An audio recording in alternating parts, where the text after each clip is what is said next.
भारत में ब्रिटिश सत्ता के आर्थिक प्रभावों का परीक्षण कीजिए। यानी जब सन 1757 की प्लासी की लड़ाई और उससे पहले सन 1600 ईस्वी के अंदर जब भारत के अंदर यहाँ ब्रिटिश साम्राज्य की स्थापना हो जाती है, उस समय तो सिर्फ ब्रिटिश जो सरकार या जो ब्रिटिश सरकार थी वो जब भारत में आई तो सिर्फ एक ही औचित्य को लेकर आई थी, भी भारत के अंदर हमको सिर्फ क्या करना है, व्यापार करना है।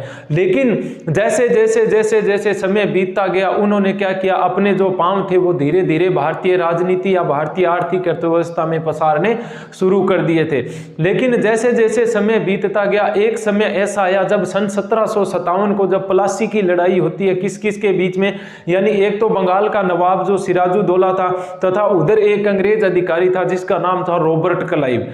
उन दोनों के मध्य जब प्लासी, यानी उन दोनों की सेनाओं के बीच में जो प्लासी का जो युद्ध होता है, उस प्लासी के युद्ध में जैसे ही अंग्रेजों की विजय होती है तो अंग्रेजों ने यहाँ जो अपनी एक कंपनी स्थापित की थी, सिर्फ यहाँ व्यापार के सौदे से भारत के अंदर आई थी।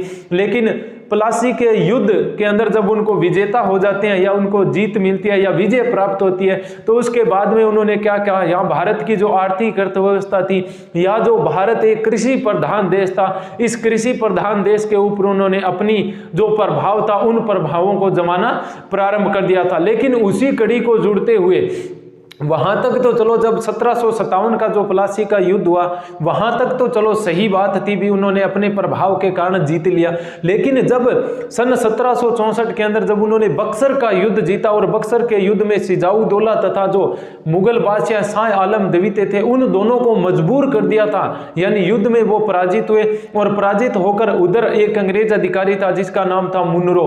उस एक मुनरो की जो सैनिक टुकड़ी थी, उन सैनिक टुकड़ी ने क्या किया, सिराजुद्दौला तथा जो शाह आलम द्वितीय और उनके साथ में एक मीर कासिम था, उन सबको क्या है उन्होंने पराजित किया। और पराजित करने के बाद में यहाँ जब उनको बक्सर के युद्ध के बाद में बंगाल और बिहार और उड़ीसा की जब उनको जो दीवानी और राजस्व का जब कार्य मिल जाता है, यानी राजस्व वसूलने का, और अब कर निर्धारण का कार्य किसके द्वारा निर्धारित किया जाने लगा था, ब्रिटिश सरकार के द्वारा। उसके बाद में ब्रिटिश सरकार ने यहाँ एक जो धन संपन्न भारत देश था, इस धन संपन्न भारत देश के जो किसान वर्ग के लोग थे, उन किसानों द्वारा जब जो खेती की जाती थी तो उस खेती के ऊपर अनेक प्रकार की लगान लगा करके और अनेक प्रकार के लगान या कर लगा करके, और भारतीयों किसान थे, जो भारतीय किसान थे, उन्होंने से धन ऐंठना प्रारंभ कर दिया था।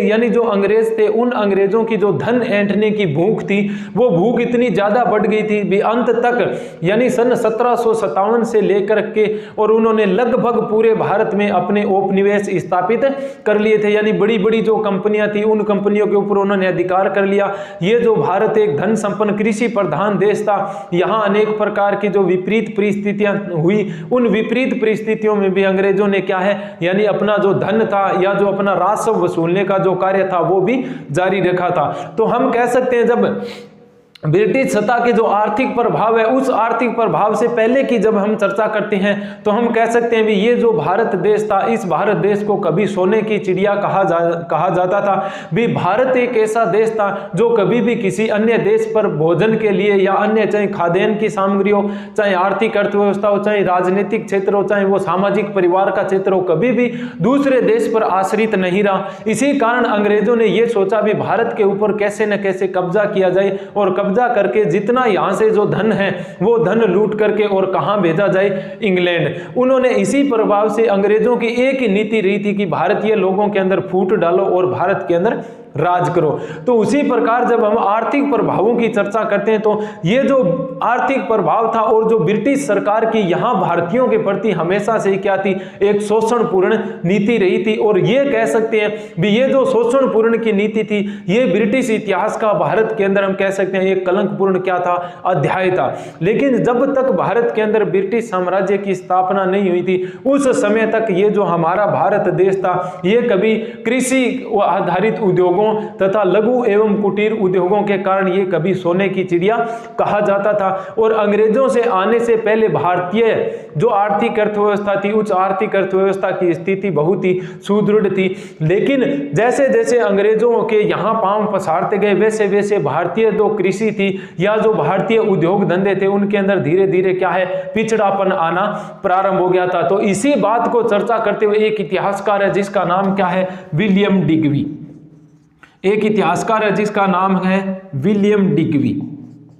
ये विलियम डिग्वी क्या कहता है, यानी जब भारत के अंदर 17वीं शताब्दी के अंदर जब अंग्रेजों की यहाँ के स्थापना हो चुकी थी, उन स्थिति को देखते हुए यानी लगभग सन 1757 से लेकर 1947 तक, यानी जब तक भारत को आज़ादी नहीं मिली थी, उस समय तक अंग्रेजों की सिर्फ यानी इन 190 वर्षों के समय में अंग्रेजों की एक ही नीति थी, भी जितना धन भारत से ऐंठ करके किसको धन संपन्न बनाया जाए, अपने देश इंग्लैंड या ब्रिटिश सरकार को क्या है, धन संपन्न बनाया जाए। उसी प्रकार एक इतिहासकार है विलियम डिग्वी, ये क्या कहता है कि जब तक 20वीं जो सदी थी, क्या थी, 20वीं सदी का जब आरंभ हुआ था, किस सदी का, 20वीं सदी का जब वो आरंभ हुआ था, कौन कह रहा है, विलियम डिग्वी कह रहा है कि जब 20वीं सदी का जो आरंभ हुआ था, उस आरंभ के समय भारत के अंदर 10 करोड़ ऐसे लोग थे।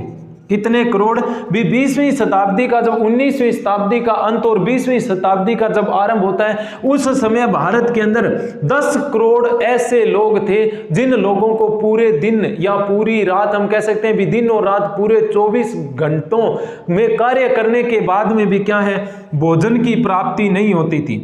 किसकी प्राप्ति, भोजन की प्राप्ति नहीं होती थी। यानी हम कह सकते हैं भी भारत की जितनी भी आर्थिक अर्थव्यवस्था थी, उस आर्थिक अर्थव्यवस्था को किसने जकड़ लिया था, ब्रिटिश सरकार। और रही सही जो थोड़ी बहुत कमी थी, वो यहाँ जो भारत के अंदर रहने वाले जो अमीर वर्ग के लोग थे या कुलीन वर्ग के या जो बिजोलिया प्रवृत्ति के जो सेठ साहूकार थे, उन्होंने भारतीय किसानों का भी लहू, यानी हम कह सकते हैं भी भारतीय किसानों का खून चूसना भी प्रारंभ कर दिया था। तो विलियम डिग्वी ने कहा है, आम भाषा में हम बात समझे तो विलियम डिग्वी यही कह रहा है, अभी जब 20वीं शताब्दी का भारत के अंदर आरंभ हुआ था, तो उस 20वीं शताब्दी के समय भारत के अंदर 10 करोड़ ऐसी जनता थी, ऐसी यानी हम कह सकते हैं यहाँ रहने वाले लोगों की स्थिति ऐसी हो गई थी भी उन्हें किसी भी समय भर पेट भोजन नहीं मिलता था। तो इसी प्रकार अब हम आगे चर्चा करते हैं, जो ब्रिटिश सरकार थी और उस ब्रिटिश जो भारत था, उस ब्रिटिश भारत के समय जैसे ही अंग्रेजों की भारत के अंदर स्थापना होती है, तो कौन किन किन चीजों पर भयंकर तरीके से प्रभाव पड़े। पहला पॉइंट है भारत में कंपनी की लूट। यानी कब भारत के अंदर से कंपनी जो से ब्रिटिश सरकार थी या जो ब्रिटिश कंपनी थी या ईस्ट इंडिया कंपनी थी, उन्होंने कब लूट मचानी प्रारंभ कर दी थी। तो सन 1757 की जब प्लासी का जो युद्ध अंग्रेज अधिकारियों द्वारा या ब्रिटिश कंपनी द्वारा जब जीत लिया जाता है, तो तब जीतने के बाद में जैसे ही सिराजुद्दौला के यानी उस युद्ध के अंदर पराजित होता है, सिराजुद्दौला जब पराजित होता है, तो सिराजुद्दौला जैसे ही बंगाल के नवाब से जब निष्कासित कर दिया जाता है, तो उसके बदले यानी उसकी जगह ब्रिटिश अधिकारियों द्वारा एक अपने हाथ की कठपुतली को बंगाल की गद्दी पर बैठाया गया था, जिसका नाम क्या था, मीर जाफर।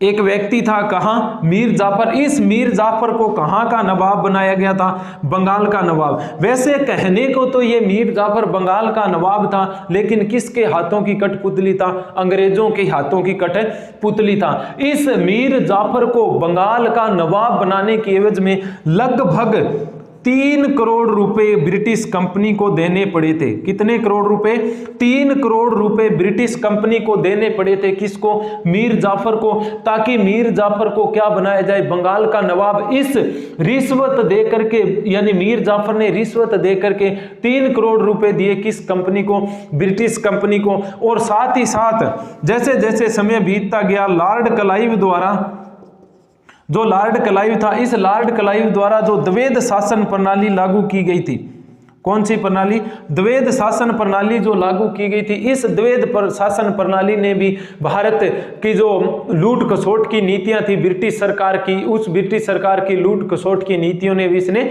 महत्वपूर्ण योगदान दिया भारत को, भारत का जो धन था उस धन को ऐंठने में। दूसरा जो महत्वपूर्ण पॉइंट है वो है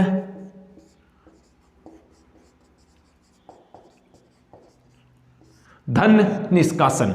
पिछले प्रश्न में हमने चर्चा की थी भी कि धन निष्कासन का अर्थ होता है, तो सामान्य सी बात भी धन निष्कासन का अर्थ होता है वह धन जिसको भारतीय किसान उत्पादन करे, यानी उत्पादित माल को सीधा का सीधा ब्रिटिश सरकार द्वारा भारत से बाहर भेज देना और उस धन के बदले में भारत को कुछ भी प्राप्त न होना। यानी धन का मतलब धन से रुपए पैसे, जो निष्कासन का मतलब भारत से जो धन निकाला जाता था, और उसी धन ब्रिटिश सरकार धन दो प्रकार से यानी भारत से ऐंठती थी, एक तो रुपए के रूप में और एक वस्तु या माल के रूप में। तो ब्रिटिश सरकार की एक ही नीति होती थी भी भारत से ज्यादा किसका धन निष्कासन किया जाए, यानी वस्तु के स्वरूप में धन का निष्कासन किया जाए, ताकि वहां ले जाकर के जो माल है उस माल को बड़े बड़े उद्योगों के अंदर तैयार करके और वहां से जो तैयार माल है उस तैयार माल को वापस भारत के अंदर उच्च दामों पर भेजा जाए। तो इसी प्रकार हम कह सकते हैं जो ब्रिटिश सरकार का जो मुख्य उद्देश्य था भारत के अंदर आर्थिक अर्थव्यवस्था को पछाड़ने का,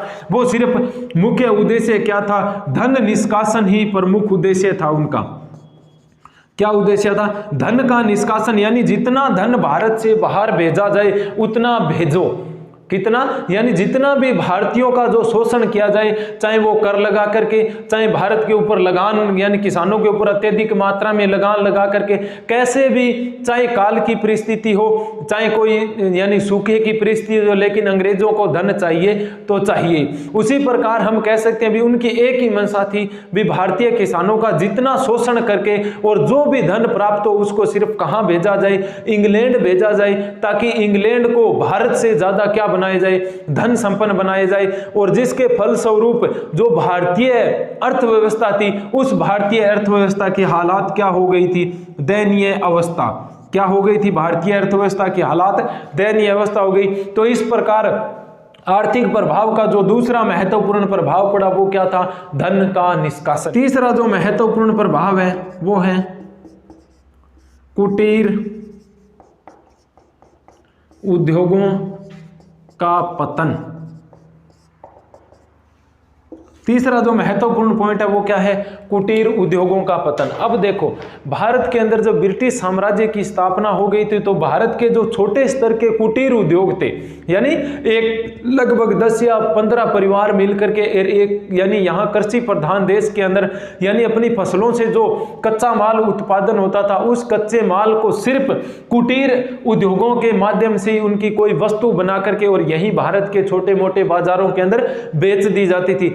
लेकिन जैसे ही भारत के अंदर ब्रिटिश साम्राज्य की स्थापना होती है और ब्रिटिश साम्राज्य की स्थापना के बाद में जब उन्होंने धन निष्कासन की नीति को यहां अपना लिया, यानी यहां से जो यहां के जो जमींदार वर्ग के लोग थे उन जमींदार वर्ग के लोगों से कम दाम पर माल खरीद करके और इंग्लैंड भेजा जाने लगा था और वहां से जिस कच्चे माल से यानी अच्छी गुणवत्ता वाले कपड़े वगैरह तैयार करके और वापिस भारत के अंदर उसको उच्च दामों पर बेचा जाने लगा था। इस कारण वहां के जो बड़े बड़े उद्योगों के यानी जो मशीनरीकृत उद्योग थे, इन मशीनरीकृत उद्योगों से जो भारतीय लघु और कुटीर उद्योग थे वो क्या नहीं कर पाए थे, यानी प्रतिस्पर्धा नहीं कर पाए थे। इस कारण भारत के जो आर्थिक अर्थव्यवस्था के जो मुख्य आधार बिंदु जो उद्योग थे उन उद्योगों का कार्य क्या हो गया था, चौपट हो गया था। तो इस प्रकार हम कह सकते हैं जो अंग्रेजों की जो कृषि के प्रति जो दोषपूर्ण नीति थी, किसकी? अंग्रेजों की जो भारतीय कृषि के प्रति जो दोषपूर्ण की नीति थी, इस दोषपूर्ण की नीति के कारण जो भारतीय कुटीर उद्योग था उस भारतीय कुटीर उद्योग का भी धीरे धीरे क्या हो गया, पतन होना प्रारंभ हो गया था। भारत के ऊपर जो स्वतंत्र रूप से जो व्यापार करने वाले व्यापारी थे उनके ऊपर अंग्रेजों का नियंत्रण हो गया और साथ ही साथ जो इंग्लैंड के अंदर जो भारत से माल ले जा करके और वहां अच्छी गुणवत्ता दे करके उनको वापिस भारत के अंदर ही बेच दिया जाता था। इस कारण जो भारत के जो कुटीर उद्योग थे उन कुटीर उद्योगों की प्रतिस्पर्धा उनके साथ में नहीं हो सकती थी। इस कारण भारत के अंदर जो तीसरा जो महत्वपूर्ण प्रभाव पड़ा कि वो भारत के जो लघु या जो कुटीर उद्योग थे उनका क्या होना प्रारंभ हो गया था, पतन होना प्रारंभ हो गया था। उसी प्रकार जब हम चौथे पॉइंट की बात करते हैं तो चौथा पॉइंट किस पर प्रभाव पड़ा, कृषि पर प्रभाव।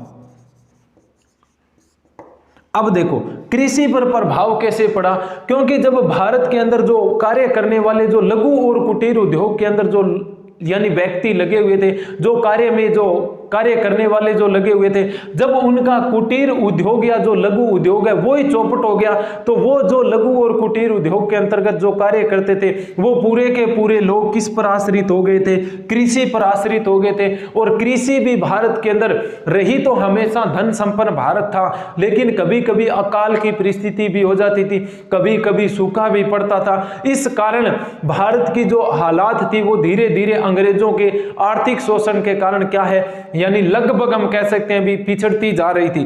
तो उसी प्रकार जब हम कृषि के प्रभाव की चर्चा करते हैं तो पहला कृषि के प्रभाव के अंतर्गत जो पहला पॉइंट आएगा वो है लगान की अधिक मात्रा। यानी जो कृषि पर प्रभाव के अंतर्गत जो पहला पॉइंट है वो क्या है? लगान की अधिक मात्रा। अब देखो, कंपनी को जब बक्सर के युद्ध के बाद में, यानी जो बक्सर का युद्ध होता है उस युद्ध के बाद में जब ब्रिटिश सरकार को यहाँ यानी दीवानी का कार्य और जो राजस्व वसूलने का जब कार्य मिल जाता है तो उन्होंने क्या किया, अनेक प्रकार की जिस तरह अलग अलग लॉर्ड कॉर्नवालिस का जो स्थायी बंदोबस्त था, उसके बाद में जो रेतवाड़ी व्यवस्था थी या जो महलवाड़ी व्यवस्था थी, इन सब व्यवस्थाओं के माध्यम से भारतीय जमींदारों को बचौलिया रख करके और उन्होंने क्या किया, धन ऐंठने का कार्य किया। तो उसी प्रकार हम कह सकते हैं भी जैसे ही भारत के अंदर ब्रिटिश साम्राज्य की स्थापना होती है तो उन्होंने भारतीय कृषि पर अत्यधिक, भारतीय जो किसान थे उन किसानों के ऊपर जो लगान थोपा जाता था उस लगान की मात्रा क्या थी, अत्यधिक थी। इस कारण जो भारतीय किसान थे वो किसान अब क्या कर रहे, जब ऋण यानी जब उनका जो लगान था उस लगान को जब वो न चुका पाने में असमर्थ हो जाते थे, असमर्थ होने के कारण अब जो लगान तो ब्रिटिश सरकार को देना ही देना पड़ेगा, तब उन्होंने क्या किया भी जो ये जो लगान चुकाने के लिए अब वो जो साहूकार थे क्या थे, यानी जो बड़े बड़े अमीर या साहूकार थे, उन अमीर या साहूकारों से क्या लेना पड़ता था, उनको ऋण लेना पड़ता था। किन से? अमीर या साहूकार लोगों से ऋण लेते थे और ऋण जब अच्छी फसल नहीं होती थी, इस कारण जो यहाँ के जो जमींदार थे या जो किसान वर्ग के लोग थे वो जब उस साहूकार का ऋण नहीं चुका पाते थे, इस कारण क्या है, जो साहूकार हैं वो साहूकार उस किसान की जो जमीन थी उस जमीन को क्या करते थे, ऐंठना प्रारंभ कर देते। इस कारण लगान की अत्यधिक मात्रा ने भी भारत की कृषि पर या भारतीय किसानों पर एक विपरीत भी प्रभाव डाला था। जो महत्वपूर्ण पॉइंट है वो क्या है, कृषि का पतन।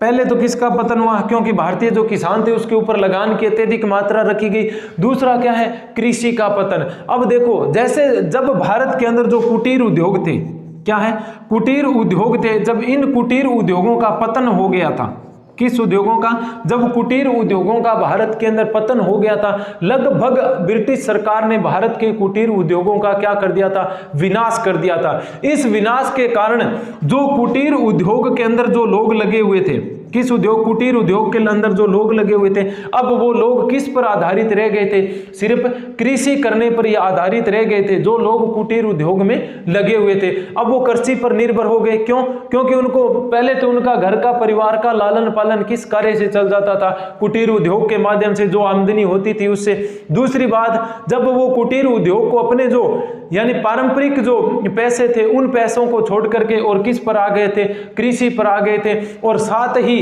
इसकी कृषि का पिछड़ने का मुख्य कारण क्या था, भी ब्रिटिश ईस्ट इंडिया के अंतर्गत जो भारत के अंदर जो कृषि की जाती थी उन कृषि के अंतर्गत जो आधुनिक तौर तरीके थे, क्या थे, आधुनिक तो जो तौर तरीके थे उनका भी स्थान क्या रहा था, गौण रहा था। आधुनिक तौर तरीके जो कृषि करने के जो वर्तमान के तौर तरीके हैं, यानी नई नई अनेक प्रकार की तकनीकें, इन सब का अभाव था। क्यों? क्योंकि पूरा का पूरा भारत तो किसके कब्जे में था, ब्रिटिश ईस्ट इंडिया कंपनी में था। तो इस कारण कृषि का भी भारत के अंदर धीरे धीरे क्या है, पतन होना प्रारंभ हो गया था। इसी का जो तीसरा महत्वपूर्ण पॉइंट है वो क्या है, भूमि का विभाजन। तीसरा जो महत्वपूर्ण पॉइंट है वो क्या है, भूमि का विभाजन। अब देखो, जैसे यानी पहला जो कृषि थी वो कृषि पिछड़ती गई। दूसरी बात है, कृषि के ऊपर अत्यधिक मात्रा में उन्होंने क्या लगाया, अंग्रेजों ने लगान लगाया। उस लगान के कारण जो भारत के जो कुटीर उद्योग थे उन कुटीर उद्योगों का भी क्या हो गया था, कार्य जो चौपट हो गया था। इस कारण जो एक परिवार में रहने वाले जितने भी संयुक्त परिवार के जो रहने वाले लोग थे, उन लोगों में अब क्या है, आपसी फूट प्रारंभ हो गई थी। क्यों? क्योंकि जो लोग कुटीर उद्योगों पर पहले जो निर्भर थे, अब वो किस पर निर्भर हो गए थे? कृषि पर निर्भर हो गए थे। कृषि पर निर्भर होने के कारण अब जो उनका परिवार था, उनका परिवार का लालन पालन का सिर्फ जरिया क्या रह गया था? कृषि रह गया था। जब कृषि के ऊपर अत्यधिक मात्रा में लगान लगाना प्रारंभ कर दिया तो उनकी जो भूमि थी, अब मान लीजिए भी एक जो दादा है उसके पास में 4 बीघा भूमि है और उसकी 2 संतान है, तो उन 2 संतानों ने क्या कर दिया? अपनी कृषि का विभाजन कर लिया। और कृषि का विभाजन करने के बाद में दोनों जो दादा की संतान थी वो क्या है, अब अलग अलग अंग्रेजों को क्या है, यानी लगान देना प्रारंभ कर दिया था। तो इस कारण भारत के अंदर जो ब्रिटिश सरकार का जो आर्थिक प्रभाव पड़ा, उस आर्थिक प्रभाव ने क्या है, भारत के जो संयुक्त प्रथा प्रणाली थी, उस संयुक्त प्रथा प्रणाली का भी त्याग किया और साथ ही साथ क्या किया, भूमि का विभाजन भी हो गया अंग्रेजों की भूख को शांत करने के लिए। पांचवा जो महत्वपूर्ण पॉइंट है वो क्या है? औद्योगिक का विकास। यानी अब देखो, जब सन 1700 यानी 1857 की क्या हुई थी, यानी 1857 की जब क्रांति होती है, उस क्रांति के बाद में जब लगभग ब्रिटिश सरकार के यहाँ से जड़ उखाड़ फेंकने का जो मन बना लिया था हमारे भारतीय क्रांतिकारियों ने, अनेक लोगों ने अपनी आहुतियां दी, अनेक लोगों ने इस भारतीय भूमि के लिए बलिदान दिया, लेकिन भी ब्रिटिश सरकार के पास में जो आधुनिक हथियार थे, उन हथियारों के माध्यम से उन्होंने पुनः भारत के ऊपर क्या है, कब्जा कर लिया था। क्यों? क्योंकि यहाँ के जो राजा महाराजा थे वो सिर्फ ब्रिटिश अधिकारियों के ही क्या थे, हाथों की कठपुतली थी। इस कारण जब 19वीं शताब्दी का उत्तरार्ध होता है, किस शताब्दी का? 19वीं शताब्दी का उत्तरार्ध, यानी जब 19वीं शताब्दी लगभग संपन्न होने वाली थी और 20वीं शताब्दी का भारत के अंदर जब आरंभ होने वाला था, किस शताब्दी का? 20वीं शताब्दी का, तब अंग्रेजों ने भारत के अंदर अनेक प्रकार के उद्योगों को प्रोत्साहन देना प्रारंभ किया। यानी भारतीय लोगों की 1857 की क्रांति के बाद में जैसे जैसे समय बीतता गया, भारतीय जो लोग थे उन लोगों की क्या है, जो मंशा थी या जो उनकी चेतना थी, वो चेतना क्या है, अब धीरे धीरे जागृत होने लगी। इसी जागृत होने की जो प्रक्रिया थी, उसी प्रक्रिया को भारत के अंदर क्या कहा जाता है? औद्योगिकीकरण का युग। किसका कहा जाता है? औद्योगिकीकरण का युग। क्यों? क्योंकि अनेक प्रकार के अब अंग्रेजों का विरोध होने लगा था, अनेक प्रकार के क्रांतिकारियों ने संगठित समूह बना लिया था, अनेक प्रकार के कर लगाए जाने पर उनका विरोध किया जाने लगा था। इसके फलस्वरूप अब भारत के अंदर क्या है, औद्योगिकीकरण के युग का आरंभ होता है और भारत के अंदर अनेक प्रकार के नए उद्योगों की स्थापना होती है, जिस प्रकार सीमेंट उद्योग, खांड सारी उद्योग, वस्त्र उद्योग, जूट उद्योग, इस प्रकार के अनेक प्रकारों के उद्योगों की स्थापना हो गई थी भारत के अंदर। जिस तरह लोहा उद्योग कह सकते हैं हम, इस्पात उद्योग कह सकते हैं, सीमेंट उद्योग कह सकते हैं। इस प्रकार अब जो भारतीय लोग थे, उन भारतीय लोगों ने साथ ही साथ महात्मा गांधी द्वारा जो 1920 के अंदर असहयोग आंदोलन चलाया गया था, उससे पहले भारत के अंदर स्वदेशी की जो मांग थी, किसके, यानी जो बाल गंगाधर तिलक थे, उनके द्वारा यही कहा था भी स्वदेशी जो है, भारतीय जनता से यही आग्रह किया गया था, जो अपने यहाँ बनी हुई चीजों का ही आप क्या करो, प्रयोग करो। और साथ ही साथ जो ब्रिटिश सरकार के जो कपड़े वगैरह या जो बनकर के जो भी सामान आता है, उस सामान का क्या है, बहिष्कार करो। इस बहिष्कार की नीति के कारण जब भारतीय जनता के अंदर जागृति आई, तो उस जागृति के कारण उन्होंने भारत के अंदर अनेक प्रकार की उद्योगों की स्थापना की, अनेक प्रकार के क्या है, यानी मिलों की स्थापना की, वस्त्र मिलों को प्रोत्साहन दिया। इस प्रकार हम कह सकते हैं भी इन्हीं आर्थिक प्रभावों के कारण भारत के अंदर किसका प्रारंभ होता है, औद्योगिकीकरण के युग का आरंभ होता है। रेलवे लाइनों का निर्माण। अब देखो, ब्रिटिश सरकार ने भारत के अंदर रेलवे लाइनों का निर्माण ये तो कार्य अच्छा किया था। क्यों? क्योंकि ब्रिटिश सरकार ने यहाँ भारत के अंदर रेल लाइन का निर्माण क्यों किया? क्योंकि यहाँ से जो माल हुआ करता था, उस माल या जो भारत से धन का निष्कासन करना था, उस धन निष्कासन को भारत से इंग्लैंड भेजने के लिए किसी न किसी प्रकार के किसी न किसी वाहन की आवश्यकता पड़ती थी। तो इसी को देखते हुए सन 1853 के अंदर, कब? सन 1853 के अंदर एक व्यक्ति है जिसका नाम है लॉर्ड डलहौजी। एक ब्रिटिश गवर्नर अधिकारी था जिसका नाम था लॉर्ड डलहौजी। इस लॉर्ड डलहौजी के शासनकाल में सर्वप्रथम भारत के अंदर सन 1853 के अंदर, कब? लॉर्ड डलहौजी के शासनकाल में 1853 के अंदर भारत के अंदर प्रथम रेलगाड़ी चलाई गई थी। कब? सन 1853 के, हम कह सकते हैं भी भारत के अंदर प्रथम रेल कब चली थी? तो 1853 में। किसके शासनकाल में? लॉर्ड डलहौजी के शासनकाल में। और वो भी कहां? मुंबई से ठाणे के बीच में। मुंबई से ठाणे के बीच में सर्वप्रथम भारत के अंदर रेल लाइनों का निर्माण किया गया। और उसी रेल लाइन के ऊपर क्या है, यानी जो रेल लाइन बिछाने के बाद में उसके ऊपर जो रेल चलाने का जो प्रशिक्षण किया गया था वो कब?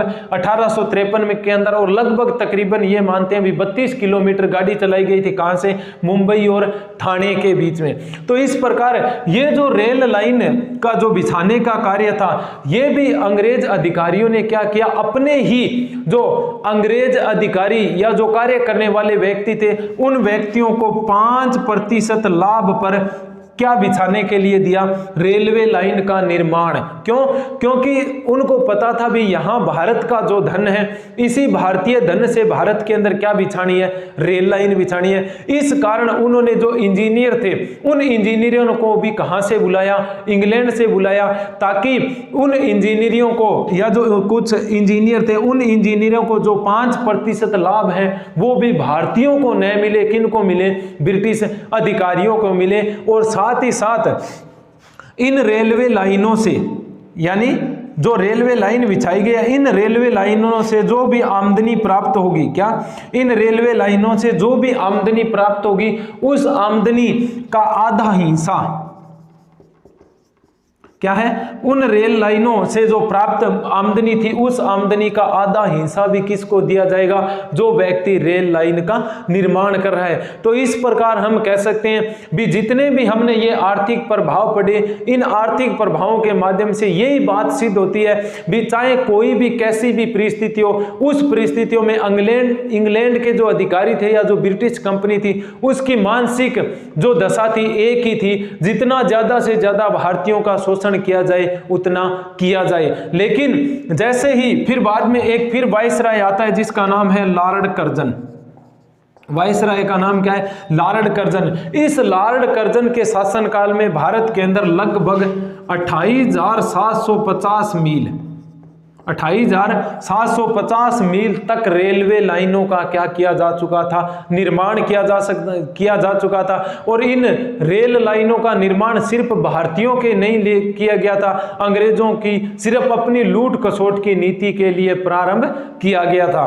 तो इस प्रकार प्रिय विद्यार्थियों, ये 6 महत्वपूर्ण प्रभाव थे ब्रिटिश, यानी जो भारत के अंदर जब ब्रिटिश सत्ता की स्थापना हो जाती है तो उस सत्ता की स्थापना के बाद में किस प्रकार उन्होंने भारत की जो आर्थिक अर्थव्यवस्था थी, उस आर्थिक अर्थव्यवस्था के जो किसान थे, उस किसानों की जो नीतियां थी, उन नीतियों को कैसे अंग्रेजों ने विध्वंस किया और विध्वंस करने के बाद में कैसे अंग्रेजों ने भारत के ऊपर अपनी नीतियों का आरंभ किया। और लगभग 18वीं और 19वीं सदी के अंदर जो भारत एक सोने की चिड़िया थी, उस सोने की चिड़िया के ऊपर पूरा का पूरा किसके ऊपर कब्जा हो गया था? ब्रिटिश कंपनी का। तो इस प्रकार प्रिय विद्यार्थियों, आज का ये प्रश्न यही समाप्त होता है। धन्यवाद।